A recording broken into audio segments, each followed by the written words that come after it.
I guess it is. You do have to commit some time to that. That's it's like plan your life out around that. I had some drinks at it. Went to it. Did you go to the VIP?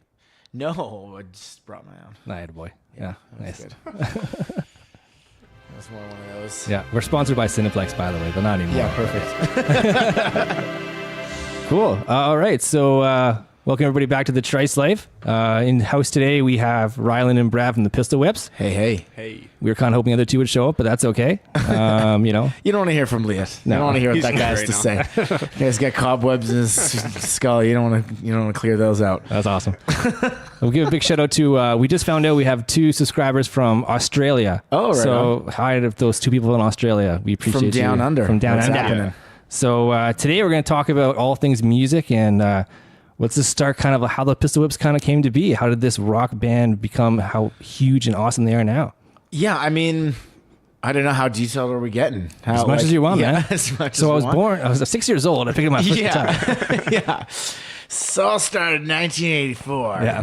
Bruce Springsteen was kicking ass. And yeah, no, not that far back. Just kind of out of high school, I was playing started playing acoustic shows by myself. And Liet and a few guys from PA had a band out of there, and I had ended up opening up for them at some show, and they had a member that had like quit. And was like moving to Alberta, and I was like, oh, let's get Rylan in there. And we kind of just started our own band, and that was kind of the beginning of that formation of it. And then I kind of played in a few other bands, and then when Leah got big with the Sheepdogs, that was kind of like, okay, let's figure something else out. There's still people that wanted to hear the tunes and stuff like that. So that was kind of the beginning of it being a little bit of like a rotating cast. I mean, I'm happy to say that it's not anymore. Did it ever want to be that thing where you are now, or were you guys just like, you know what, we'll play some shows. If it happens, it happens. Yeah, I mean, it definitely started as more just let's play some shows and see what happens. But yeah, I mean, that was.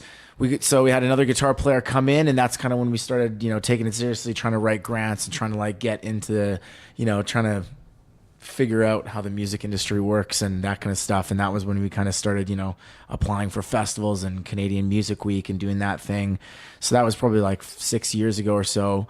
Were you guys doing that all yourself? Did you guys have like a management thing or someone doing it for you? We just started all ourselves. So I mean, that was kind of like, and everything has been learn as we go. Has it been like the press kits? Do people still do press kits?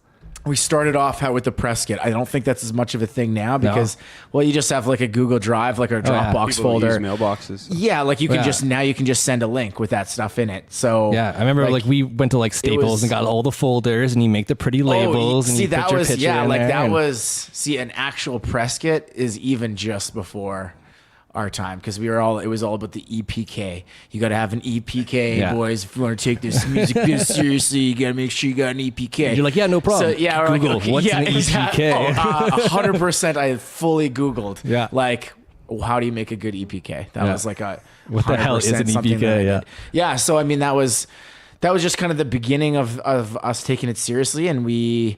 I had been in Nashville and recorded a couple of my tunes.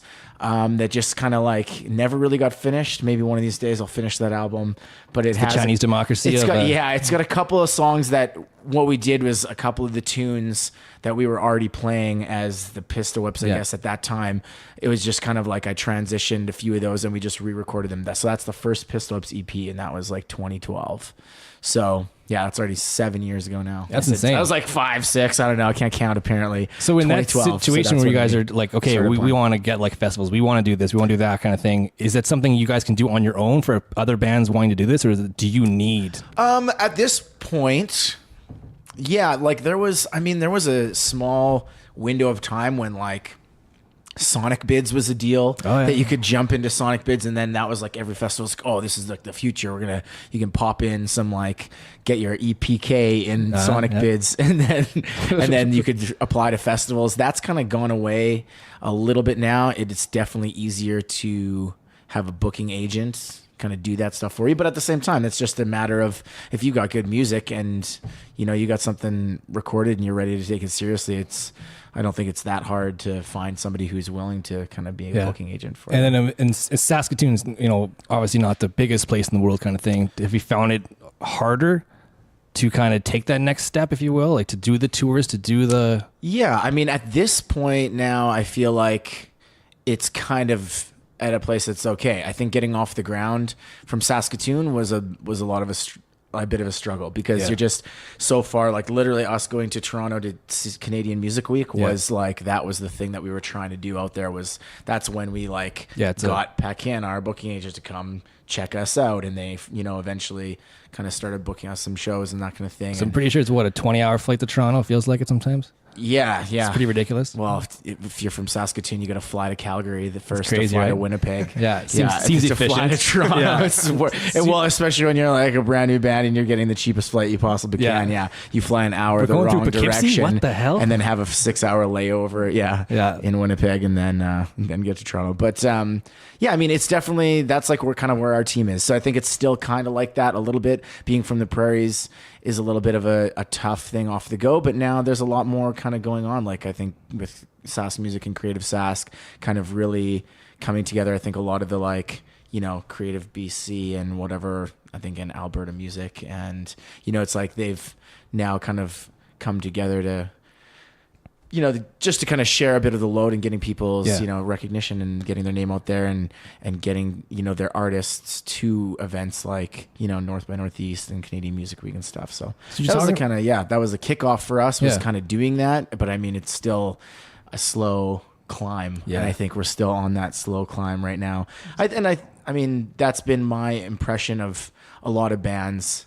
Even like a Chili Peppers, I remember like reading when I was like starting out, like Chili Peppers or like, No Doubt, like they were nothing. Fantastic. They were nothing in the early, nothing. Nobody had heard about them. All of a sudden, like early 90s, both bang, they come out and they're just huge. They're huge. Right bands, time, right place, man. But literally those bands were bands for like 10 to 15 years doing their thing before.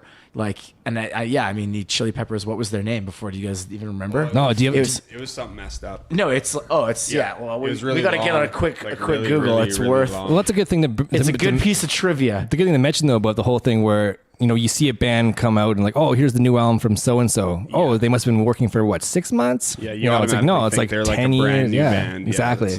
Clutch is another band that's doing that right now. Like they've been underground sort of metally rock vibe for like 25 years, and now they're kind of they're starting to pump. Yeah, and I mean, we actually even just got off a tour with a band from Ontario called the Blue Stones, where, I mean, when in talking about them, they've just got their first like huge radio single out, right. And if you look at their Spotify, it basically looks like it's their first like song that they put out, and it's 10 million plays at this insane. point. But they had like 3 EPs before that their record label kind of made them like take down and make it look like, okay, here's like your first. Now it's like you give that impression that you're this hot brand new band. That's a good point to say though, but like, so with today's technology, and I mean, it's so easy to do the DIY, to do the recording yourself. I mean, is studio still a thing? Like when you guys did this last album, was it actually an actual studio, or is the last one was like the Voices album was done in Toronto with Eric Ratz, who's done like Arkells. He did all the like Billy Talent stuff, Metric, cool. Monster Truck, done a lot of big Canadian stuff. He just won Producer of the Year for the Junos. Wow. So that was like in Toronto at like the biggest studio with him. That was kind of our like, we're gonna try and make this happen, try and like.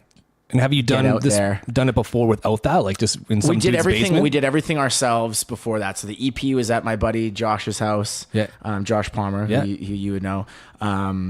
Who's actually, his new band, side note, got just signed to 604 Records, and they're doing great. They're playing Squamish, I just saw. Shout out to J-Palm. So like, so we did that EP ourselves. Yeah. Then the one we did with Ryan Anderson, our first album was Ryan Anderson in Saskatoon, and that was just produced by me and Ryan. So do you notice a difference though, like comparatively? Like, yeah, I mean, in the production value, there's a lot. Voices is a lot better, absolutely. But we just did our own single with Brad and Leah and Tyson, which is like the new lineup now. We just did a single and we recorded it completely ourselves. We did it with our buddy Aspen down at his place in the south, and then did the rest of the tracking with Ryan, just like the first album. So, I mean, I think in that's just a matter of us kind of growing and being more experienced than me kind of being more experienced in the studio and production and stuff. Yeah, I don't think you need to really go anywhere in particular. You don't to get good sound. You have to now. Today's technology, right? Yeah. Plus, you can track whatever you want it to be. Yeah, you can record your own stuff. If you've got at least decent, equipment, or can at least rent good equipment, you can record high quality enough stuff to have at least send away to a professional mixer who's like, if you've got the money or you save up some money, you can get it mixed by somebody who's a pro and get it mastered by somebody who's a pro. So it's all online. Like the last guy that mastered our last single he's just in Ontario. Just send him the file and his thing. Yeah, make it work. Yeah, you send it in New York. It doesn't matter where in the world you are. A couple mouse clicks and boom, it's a hit. Okay, so quick backtrack. Yeah, quick backtrack. This is the tidbit trivia. Red Hot Chili Peppers formed in January 1983 under the moniker Tony Flo and the Miraculously Majestic Masters of Mayhem. There you go. Wow. Yeah. That's the good fun. That's a good fun fact for today. The Red Hot Chili Peppers. Yeah. That's insane. They really toned it down. Yeah, they brought it back a notch. The Red Hot Chili Peppers. Oh man, if you watch some of their first TV performance, it's awesome. Bizarre, it's hilarious. You get their first manager, like, guys, love the band. Gotta talk about that name. Yeah. It's a little bit of a mouthful. Can we get it down to under 5 words? Under 5 words. You need to fit on a shirt. Yeah. Yeah. So with this last album you guys did, let's bring up the next thing. It was your latest tour out west. West or east? West. No, we just did a Western one, with the Blue Stones from Ontario. So how'd that go? Where did you guys start? Well, Brad, you can take it away. Sure. We started in Winnipeg with those guys. I think they were out they were a couple weeks in Canada before they met with us, hey? Yeah, they were opening for Grandson in Ontario. Right. Yeah. So we didn't jump on that part of their And how'd you guys tour. Get together? Well, it was actually, there was they had been through Saskatoon before, and they had asked some people about like what's a good Saskatoon band, and they had actually just kind of heard our album. So from those dudes passing on our name, they had been kind of like dug our music and had sent us a message. And I think when they were coming back through Liat, because he books the Capitol in Saskatoon, I think there was a bit of like some connection there, and I think their management had sent ours a message. That's awesome. So it was pretty natural, but it was more like they had just heard of us on a time through. That's so cool. Yeah. How was Winnipeg? Winnipeg was actually pretty solid, man. We played like on a. It was like a. It was called the Park Theater. Yeah, it was a Monday at the Park Theater, and there was like 150, 200 people there. It was awesome. So these kind of gigs you guys do, are you doing like fly-ins? Are we talking the old school van with the trailer behind? We just bought a van. Not even old school van. Yeah, we got a 2014. Yeah. Whoa. Yeah, buddy. That's got power locks. Yeah. Oh, yeah. Picked her up in PA. It's a good thing it got power locks. Somebody tried to knock out the back one. Yeah. We'll come to that. Yeah, that's Vancouver. So when we get to Vancouver, ways to go. Yeah. We just did. Winnipeg was good. That was Monday. So that was the 25th, March 25th. So just Regina the next night, which was actually really good again, and I was kind of shocked by that. No, it was a Tuesday. So did you guys drive right from Winnipeg right to Regina? Yep. That first stretch is a little bit from Saskatoon to Winnipeg. That 8 hours is a bit of a trek. Yeah, like if you're touring east, you basically go to Winnipeg and then like Thunder Bay is the next place. It's brutal. Yeah. That's the one thing I don't think people understand. Like you can get these bands in like LA, New York, and whatever. They can do 6 gigs in a 6-hour window. With a million people per city. Yeah, in Saskatoon, your next viable city, if you want to call it that, is 3 hours away. I mean, Virginia kind of thing. It's a crazy trip. And then if you're going from that's why it's just hard in Canada. Yeah, especially where we are. Like if you're out in the east, then you can kind of a little better in Toronto area. But like we're literally in as far as we could be from the action. So do you think it's getting better? I mean, I would say this would be a good opportunity to give a shout out to Creative Sask. Yeah, like one good thing that we have in Canada that bands from the States don't have is like a government agencies that help with the arts. Okay. And part of that helps us with some tour funding. We didn't,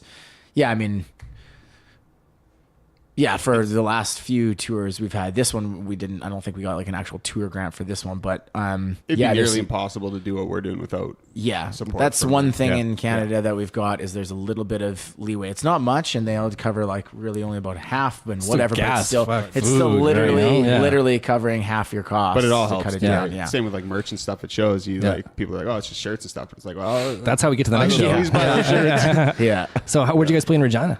That was at the Exchange. Yeah. That's the big one, I think, down there. Yeah. Is there the main spot? I think there's a couple that have closed, unfortunately, it feels like. Well, yeah, so O'Hanlon still does shows, but it's pretty small and it's kind of sporadic when they do them. Yeah.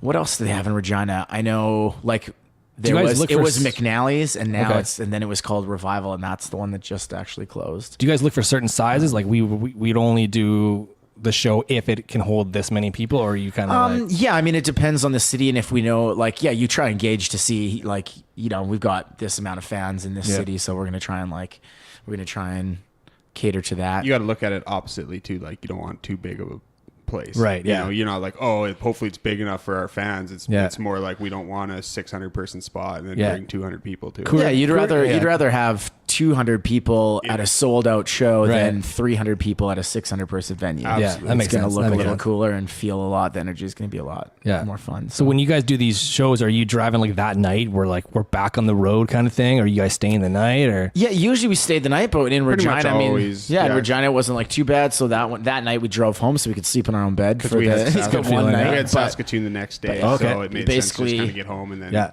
Capital, I'm guessing. Yeah, crash at a hotel and then Capital. And then hit the road in the morning. And how was the Capital show? I'm assuming pretty awesome. Got the hometown crowd. It was actually really good. That was one of the most packed ones. It was a gooder.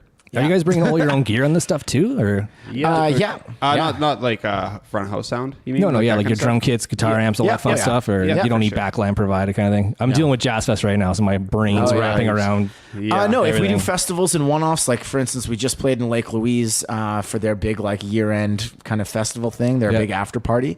That was with a band called the Dudes from Calgary. It was huge. There's probably 500-600 people there. A bunch of the staff that kind of like lives in Lake Louise. The band name is literally the Dudes from Calgary. Yeah, the Dudes. No, not from Calgary. Just the Dudes. They're from Calgary. But they're Calgary. In parentheses there. Yeah. Do you know who? High Kicks. I've heard that name before. Yeah, a band called the High Kicks is the singer and drummer. From that. That's pretty cool. But yeah, anyway, so we just played that. So that was a one-off where they had like a drum kit and bass amp, everything kind of already provided. Yeah. So any kind of like festival little scenario where it's like a one little drive out, they'll usually provide that kind of stuff. That's always nice to have, right? Yeah, on a tour, if it's our own tour or even like an opening tour, you're probably going to bring your own drums and everything. So after Saskatoon is the big drive from here to, I'm going to guess, Calgary, Edmonton. Yeah, we did Edmonton. Yeah, this was like the ideal Western routing. Yeah, it was very good. Edmonton's not a bad drive from here. It's 4-lane at least. Yeah, it's nice. For as far as like the routing of it goes, Winnipeg to Regina to Saskatoon, Edmonton down to Calgary, over to Kelowna, hit in Vancouver, cross to the island, Victoria, done. Yeah, that was it. We didn't do a lot of the mountain towns, which are sometimes really fun, but yeah, it was kind of the perfect routing for a straight Western tour. And how was the Edmonton show? Edmonton. We're talking way more people now. We're talking about what, 1 million in Edmonton. That was the dustiest one of the tour, in my opinion. Yeah, I mean, you don't ever want to say any show wasn't great, and it was good for some reasons, but that one was a weird one because it was in kind of this. It was way in the south. For the old people who don't know, the dustiest show. Well, it's just not going to say it wasn't the best. Yeah, it's like Exactly. It was. Here's the thing. I'm not saying it wasn't the best. It was just like. Versus all the other buildings, they're usually like hot, sweaty, like dark clubs. People are drinking. It's a rock party. show. It's a rock show. Yeah. That was like in like kind of a nice like polished theater sort of vibe, where there's like the tables of Edmonton, where people are sitting down. There's servers coming to the tables, and there's like not enough people that guys are asking you to the front. So it was like, and again with the like couple hundred in a massive room, right? Where just the vibe of it was. I'm not saying it was a bad show. Oh, no. They're never bad. They're never bad. Anytime you can play live, it's pretty awesome. I'm just comparing them to a lot of very good shows that were like packed and crazy. So. Yeah, that's pretty cool. I think you gauge like the opening band was cool and they treated us great and everything was awesome in Edmonton. Yeah, but you kind of go even not by the amount of people that are there, but it's by the energy. Like it's by like how crazy was that show, and you just like felt like it was a party. Like to go from Saskatoon, like hometown show where it was just the wildest party and just crazy lights and hot and smoky, sweaty, and then go play a Sunday night. That was a Sunday night. It was Thursday, but it was just like a chill sit down. Yeah, bright lights on you. It's hard to feel the energy when everyone's like literally 100 feet away. On a side note, where that venue is, the Rec Room. I don't know if you've heard of that place. Is it on White? It's nuts. You'd love it there. Yeah, that's the thing. We should talk about the Rec Room. Let's talk about the Rec Room. So the show was a little bit. It's just the energy was just like people are kind of just far away because they're sitting at tables that are a little distant. That was the only thing. But it's like. It is an arcade for adults. So they have a bowling alley, axe throwing, virtual reality, like arcade, literally like Rutgers style. Yeah. I mean, what's a I mean, Chuck E. Cheese No, it's still style, Rutgers, yeah. like, well, Rutgers. But they also have, that's- like, people don't know bowling what that alley is. and- Well, the 5 people who listen to this will know what that means. Yeah, okay. Yeah. Bowling alley and VR and all that. Yeah, stuff. they have like That's an super F1 cool. simulator, like a full like That's badass. vehicle F1 But it's simulator. like probably 50 times bigger than you're picturing it. Like it's Okay. ridiculous. It's a massive looks complex, like a and mall. that's why it's like just like this huge theater that we played in is just a small side part of this building. Right. Yeah. So yeah, but yeah, I mean that place treats you really well, and it's super fun just to be in it. Has there ever been a situation where you guys go to these shows where it's you're not sure what you're walking into kind of thing, or are things pretty well organized, or? Oh man, there's a whole spectrum, I would say, from like. Who are you guys with the band? There's no band tonight. Absolutely. Yeah. Oh yeah. Everything from, I think on the one tour that we did, where we went west, I just want to say that was like the album release tour for Voices. Okay. Was literally like one of the mountain towns. We showed up and like there were speakers, but there was like no board, talking no about Revelstoke? monitor. I think it was Revelstoke. Yeah. Yeah, no monitors. Like I think there was maybe like some mics, but no mic stands. Oh, wow. Like it was just like there was just like nothing there. But they were not luckily we prepared had for like us. brought our own sound guy Smart. who had like his kit, this like pack. Yeah, where the it was emergency and kit. we brought extra, and we had just like for whatever reason. I don't even remember why. It was We just brought like, extra wedges we just in brought case extra the monitors monitoring just in was- case like the monitors were bad, because Yeah. I was kind of just worried about my voice and I wanted to make sure it was good. And we're just like, okay, if there's ever a venue where there's like just crappy monitors, Yeah. we can swap them out for these like brand new ones. So that was kind of like our backup plan, and then we ended up like really needing them twice. Man, that's insane. Yeah. I mean, you probably take that kind of stuff for granted, like, you know, an actual working speaker. And, something to hold. Yeah, that was a little bit of a weird one. They didn't seem like That they were said, ready you kind of for us. know, like, when the shows are booked, you've probably been to that venue. Like at this point, Yeah. you know, like Yeah. that last tour, we had played every one of those buildings. Yeah, already, 9 so we times knew out of what to 10 is- expect. Right. It's been awesome, But That's crazy, man. So like once we hit Edmonton, you're going back down to Calgary. How was Yep. Calgary? Calgary. yeah. What was Calgary. Yeah, we're just like, where was Yeah. Calgary was? Oh, it's the Gate at Site. Oh, We yeah, played there. that We was played awesome. there twice. There, yeah, That was great. so that good. was like their Louis. Yeah. Same Oh, okay. setup, Yeah. right College on town. campus. yeah, Yeah. campus bar, Like and awesome. Show starts Awesome at crowd. 8:30 or whatever, and it's like there's nobody in there. They open the doors, it fills right up. Oh, wow. Yeah. You rock out for a couple bands, and then everybody disappears. It's like, okay. So you're mentioning about opening bands. You guys, is it your responsibility to get opening bands at all, or is that all? If it's a headlining tour, it kind of depends. Usually, at this point in where we're at with kind of booking agents and stuff, they'll kind of coordinate that with the venues and make sure that they have like a good local band that brings people out. right. But I mean, the first like 2-3 tours that we did by ourselves, we're the ones like scouring Yeah. Facebook and Search. Yeah, like- Kelowna band local. yeah, exactly. No, literally, and like it's like, okay, these people have the most followers, or like there's this band sounds the coolest. Yeah. These guys seem like cool. So what's a lot of dudes. stress then? Obviously, Booking your own tours, yeah, it's not easy. Yeah. when you're But starting this one you out. didn't really have to do that. This was kind of taken care of. This one we were like opening for the Blue Stones, and each show had like an awesome local opener from. So you're right there in from the middle. venue. You know, you yeah, got we were like middle slot. It was just it was probably like the perfect kind of setup for the tour. The only dangerous thing about being the opening band on a headline tour like that is that for me, if we're headlining, you know, we might not start till 11:30 or so. So I'm not going to start really drinking. I might have a drink or two before we play, but Yeah. I'm not going to get like wasted. So I don't really even start drinking until like 12:30 when we're Right. done. Yeah, yeah. So like, you know, the most I'm getting, like I'm not getting too, and then you got to load out right after. So you're the having a fun couple part. drinks and loading out. But like this tour was like, we're done our set at 9 o'clock, 9:30, and That could be we're dangerous. waiting Yeah. and watching their like hour-long set, Yeah. just like in the green room with free booze and Waiting. partying. What should we do? I don't know. Yeah, this was like I haven't partied that hard on a tour since Zach was in the band. Since we were sponsored by Jim Beam, and Zach was in the band. No, Yeah. that was our maiden voyage with this lineup. So You guys made your own like the dirt Pretty good movie time. kind of thing where you just partied all night and, you know, survived somehow the next day. yeah, Yeah, I'm gonna like plead the fifth for the most Yeah, part. that's smart, on, that's like smart. Yeah. how crazy it wasn't. Like there was nothing too crazy about Yeah. it, but yeah, we definitely like made the best of every night. That's we had a lot awesome. of time. Yeah, a lot of time really on what our it hands. comes down to. Yeah. We had a So lot by- of time. That's a good question then too. So by the time you guys get there, I mean, you must have like almost the whole day to. Not really. You'd think that, but it's usually like get everybody out of the hotel by 11:30, wherever you are the night before. And then like find breakfast or whatever, get on the road, and because we're in Canada, if you don't get we're in Canada, so the drives aren't like. I guess everything's 3 hours. 4 hours. If you're leaving, you got to time it out so that you get there. Like if we've got to be there for a 6:30 sound check and it's a 6-hour drive, and you're gonna need a half-hour stop, and then you lose an hour going one of the ways, like depending on which way you're driving. Oh, damn time zones and shit too, right? This time we were heading west. We were gaining time at least once or twice, but it was. I mean, in that, you're Calgary planning to just get out of town at 11. Regina to Saskatoon is short, and that's it. The rest of the gaps are all 5-6 hours. So that's the thing. Like I said, I don't think people realize how freaking far away everything is. So then you get there for whatever your sound load. Well, sound check loading 6:30, 7 usually. What did we figure out? What did we figure out on tour? Like the shortest drive we had was equivalent to we could have driven from London, England to Paris. And that was like probably one of the smaller, that was like a 6 hour, that's like a 6-7 hour drive or something like that. Good example would be like a Europe thing where like, 3 hours in Europe is 4 countries. We could have, we drove 6,000 kilometers. I think coming up in June, we've got we're playing North by Northeast and we're playing Burlington Sound and Music Festival. Cool.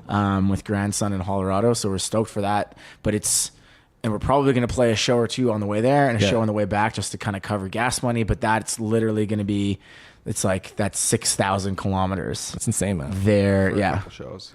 Yeah. That's awesome. That's fun, though. Oh, it is. Yeah.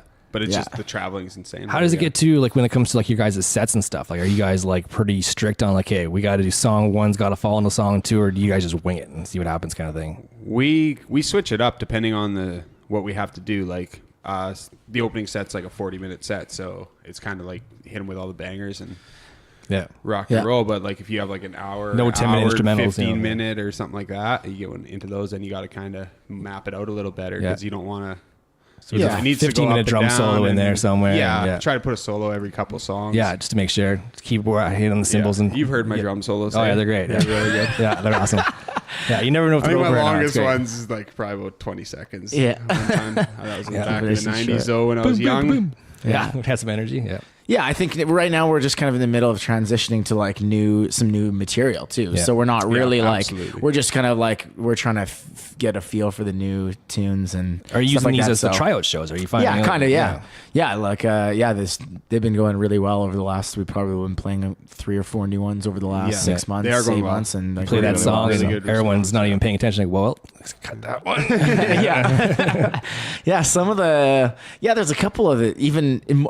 We haven't done that with any of the new stuff, but I mean, there's a couple of the older songs that's kind of like, okay, like that was like the one part of the set where maybe there was the least amount of cheering. Well, it served its purpose last time. Let's move on. Exactly. Yeah. So after Calgary, what did you guys hit after Calgary? I was Kelowna, and that was a rowdy show. That one sold out because it was, Kelowna was in like the tiniest bar. That was the smallest capacity we played, which was like 180 or something like that. Yeah. Like the most, mostly what we were playing is 300 to 600 kind of caps. And so there was kind of that amount of people, but this was like 180 cap, tiny bar. So it was just like rowdy and sweaty. And they were, the stage was like on the floor level with the people. Yeah. The production company was actually running shuttles from Kamloops to there. So there was like a busload of people that showed up wasted before the show had even started. Even better. You guys always sound better when they're drunk, right? Oh yeah, absolutely. But that was just like, so they were kind of like, not only was it the tiniest bar, but they were also like brought people from 2 cities. That's insane. So they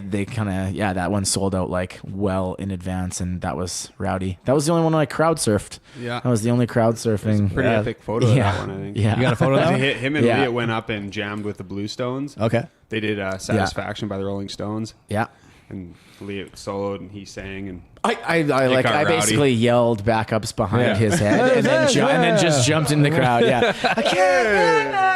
And then it's like, all right, done. I don't know the rest of the verse, so I'm just gonna jump in the crowd. The chick is just to mumble real hard and like a real close. There's like a picture like Elliot's got his guitar like he's about to like just throw down with his guitar. And Blue Stone dudes are rocking. Rylan's like laying on a bunch of people, and this is all in this little miniature bar. That's awesome. It's a ski town too, yeah.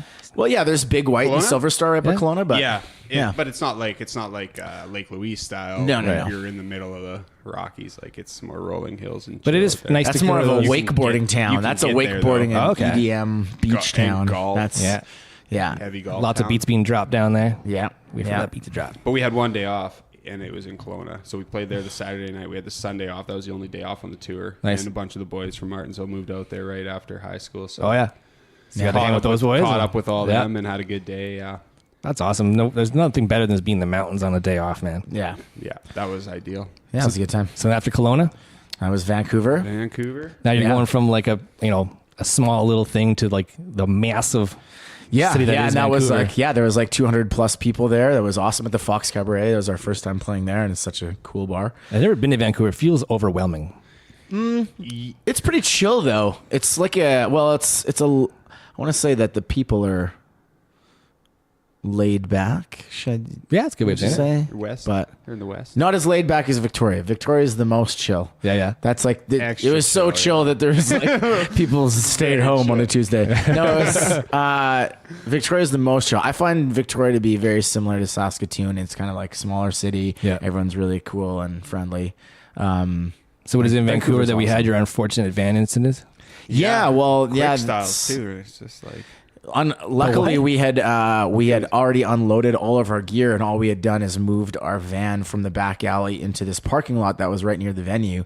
But I think there's some people that kind of know what the score is at that venue, and that people park their vans there. For sure. So they came over with just whatever, screwdriver and a hammer, punched in the back door lock, and kind of looked around. There was nothing in there, and then left. But so we didn't even notice until we pulled up to the back, and I went to put the key in the back door. The big empty hole. And it was like, I was like, oh man, somebody punched our lock. Yeah, we just had drum cases, and that was all that was in there. Fortunate thing was that the power locks all still worked. So for the rest of the time, it wasn't like a sketchy thing. We didn't have to go get it fixed right away. We got it home before. That was your 2014 van, or are we still with the? Yeah, that's this one. Yeah. She's prime, right? It's a beauty. Do you guys do any sick logos on it or anything yet? No, we kind of haven't yet. You know, feel the like thing with that is it's like it's cool, but you're also like. Now it's like, this is a band van. Or even just a mural, man. I feel like something flying. Yeah. See, I see wings and fire and stuff. I would like to, but it's like Brad said. I think even then, that's still you're just drawing more attention to yourself. Though I would like to get sponsored by like a company just for the advertisement of having it. Like even if it was like toilet and plumbing business, and then it just you don't look like a band van at all. That's smart. Yeah, so smart. You get they pay you for the free advertising. Maytag to sponsor you or something. Exactly. And then people are like, oh yeah, I'm not going to touch that van. There's nothing in there. I'd like to get hooked up by a hotel company. Just plaster them on there and give us free rooms.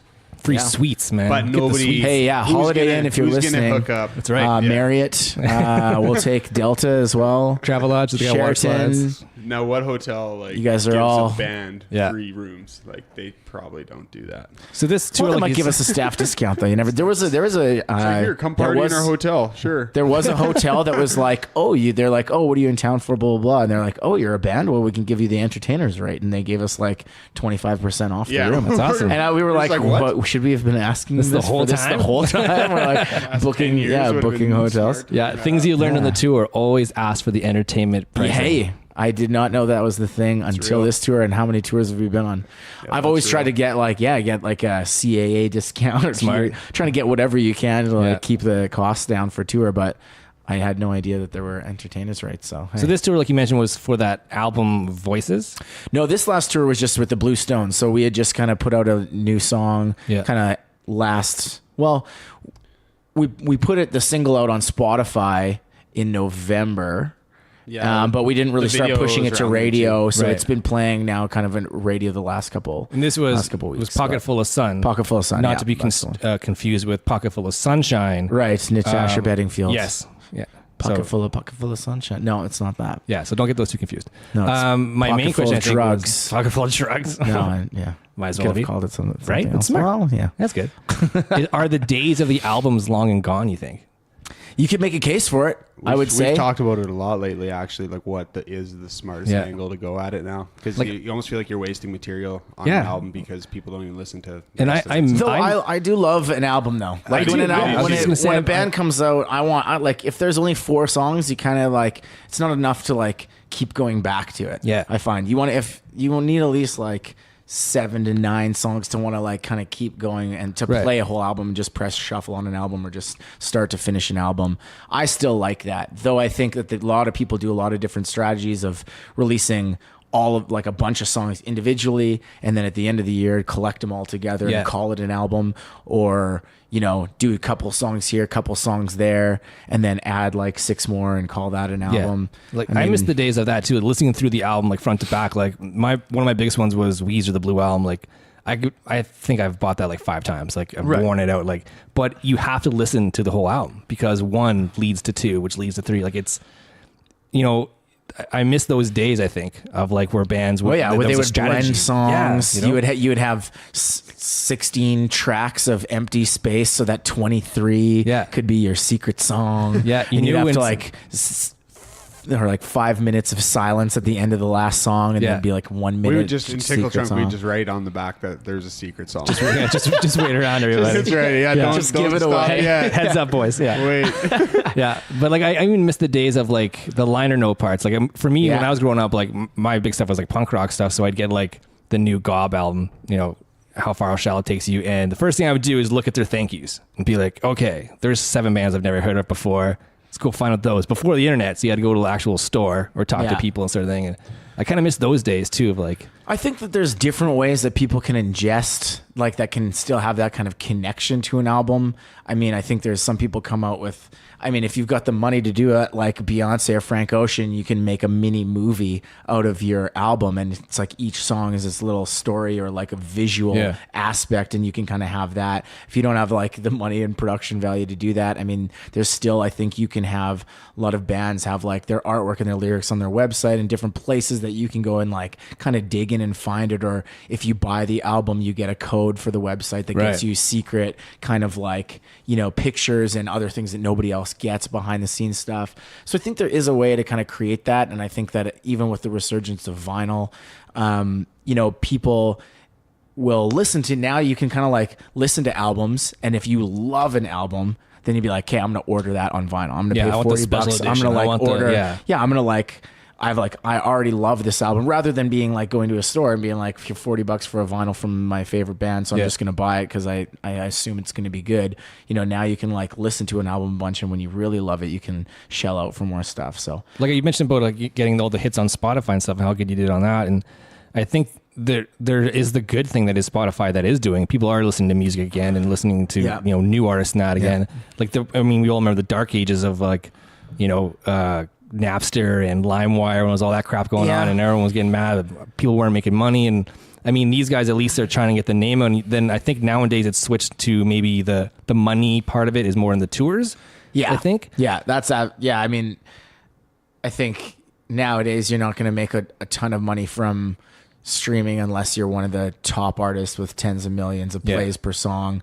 But either way, in that, if you can do sold out shows, even in smaller venues, you can make a living. I think that's where I think they're shifting now. It's not so much about the album. It's get that single out there digitally, get it noticed, and then make the tour and get people to come to the show. And that's where you get your income. If you will. Well, you used to be able to go watch the Rolling Stones for $5. I don't know what that translates to within 700,000, I think. No, but you could used to like, it used to be, $5 to go to the stadium, and that would have been like what, $10 or $15 now kind of thing. Like, well, we even like to go into the last Ellen John ticket, in the 90s, $230 or something. Well, see, that's the thing. It's that's where they got to get their money now. Outrageous at this point. Well, I think everybody with Napster, like I remember that was like when I was digging into music. So I was of the age that I was like, people were like, Metallica crying about not making money. Yeah. I'm like, you are filthy rich. Yeah. Don't cry or download, like people are downloading your music, you're not going to make any money. It made me not like them for a bit. That and the St. Anger's snare sound. But oh my God, that was bad. You wrecked a lot of people. Yeah, you could.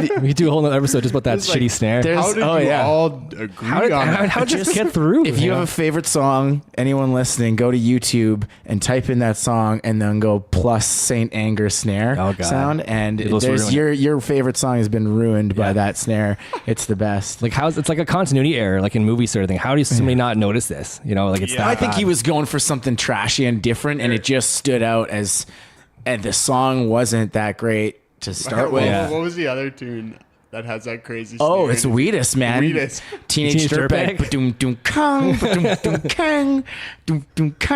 That's awesome. Yeah. Best sounding snare drum, in my opinion, is Wallflowers One Headlight. I don't know who the drummer is, but it's the best sounding snare drum. Ooh. Okay, Wallflowers. Check What it. is it? One Headlight. Okay, I'm gonna check that I out. would say it's it's so White good. Pony by the Deftones. That's your favorite? That song. Favorite snare sound, hey? It's a deep crack. Oh man, Lots of rim. I love it. interesting. That's the most that's the meest sound. That's yours. That's your vibe. Just naturally without any like experience of listening to stuff. That was I was like so attracted to that sound. I like that Used album too, with Blue and Yellow and. Oh yeah, the Used always had good drum sounds. Yeah, I think it was the guy from Goldfinger. Pretty stunning. Brandon I think. Steinecker. Oh, nice. Yeah, they're fucking awesome. He's So in what's Rancid now, that drummer. is he really? Steinecker, yeah. Well, good for him. What's next for Pistolwhips? Well, we got a month here where we don't have to do anything. We've got this little mini tour out to Toronto coming up at the beginning of June. And then we've kind of got festivals kind of every other weekend in July and August. Tis the festival season. So, yeah, I think this is going to be like we've got this month little break here where we just are going to try and buckle down, get as many demos done as possible. We're gonna be demoing and taking a bunch of time off work and just I got a bit of tax money rolling in, so I'm just gonna stop working for a little bit. Yeah. What's the wish list? What would you like if you could get the one thing you want to do tomorrow? What would it be? Are we talking like a Europe trip? Or we talking we maybe were literally in our group thread. We have a group thread between the whole band, the four of us, and it's just kind of like constant. Kind of constantly going. That's today we were talking about. We're recording one of our new tracks, so that's we're just trying to figure out a date that we're going to do it. We're figuring that out. But like, did you say what's a wish list? Yeah, man. So tomorrow you get a call. And we got you a gig man. in Belgium. I don't know why Belgium came up. Belgium, yeah, it's great. Is that one of the things you guys want to do? Do you want to do? Yeah, we to be honest, we've kind of already looked at doing we've been to the UK once before. We've looked at doing Germany tours. Yeah. We've had radio play in Germany. It's kind of like in the works eventually. It's just one of those things that it's just expensive to do. You got to just kind of figure out. It's got to be a real game plan to get you there, and just make sure you got a few big anchor shows that you're making money, that you're not going to break the bank just to. I guess maybe a better way of saying it is like, is it more about the touring of the shows? Or is it more about the songs? Are you guys more focused on like making new music? Or are you more? Well, you can't tour if you don't have good music. So I think now the most important thing right now is for us to get a some lot new of tunes. stuff that we've been working on actually finished. Get it polished, get it ready. Yeah, we've got a lot of stuff in our phone notes and working drive that I'm really excited about. I think it's definitely a new... you got the phone out. There's a new direction. There's a new direction. Yeah, and even just the four of us jamming, like we've got probably like 60 song ideas that are like some kind of riff or some kind of like jam that we've done that we're working on. So right now it's just kind of like boiling that down. We've kind of done that a few times over the last 6-8 months. That's one massive thing, I guess, with technology today. Like, think of the days of like, hey, if we had a riff we wanted to practice, we'd have to go to the drummer's house, probably. Yeah. And then like make sure that all of them can be there. Okay, well, Thursday doesn't work for me. How about Friday? And okay, like nowadays it's like just set your phone up, hit record, there it is, send it, and the guy sends it back to whatever. It's crazy. Yeah, and then when you do get together, you're like, okay, let's work on this idea. It's and almost done, you're right? already a step ahead. Yeah, so that part of it's good. But yeah, that's kind of our focus right now. There's a lot of stuff that we're really excited about, and I think it's kind of a new direction for the band. And I really like that we're not settling on any of the songs. Like we're really making sure we're all it's not a genuinely stoked on them before we're putting them out. Yeah. There's no like it's not just make up random lyrics and get good enough. We're not going to put some out that we're not happy with. That's smart. There's no shower and a sock in your future. We just don't like you anymore. That's all. Oh, okay. That's fair. Yeah, but I think that's kind of our goal right now. I think the rest of it will come. We're in a decent place as a band. I think that if we have a really good album, we'll be in a good position to kind of make some more steps upward. So I think that's kind of the main focus over the next month, just getting demo ideas down. And we've been talking with, different songwriters, and different producers, just kind of like bouncing stuff back and forth. New ideas, right? Yeah. So we've got, Howard Redicop out of Vancouver. He mixed a demo for us just to kind of see how that would go.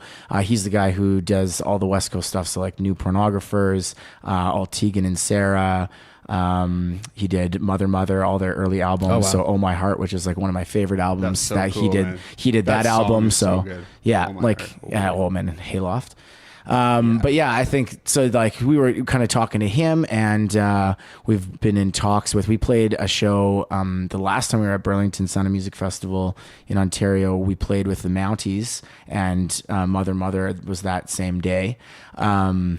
And so Mounties is like Hawksley Workman, Steve cool. Bays from Hot Heat, Ryan Dahl from Age of Electric. So that's like their Parker Bosley, who does his own solo stuff, but savage bass player. So that's their kind of like little super group. But in that, we met them and kind of like I've been kind of in contact with Hawksley just about like doing some songwriting. Yeah. We've kind of shot Ryan from Mother.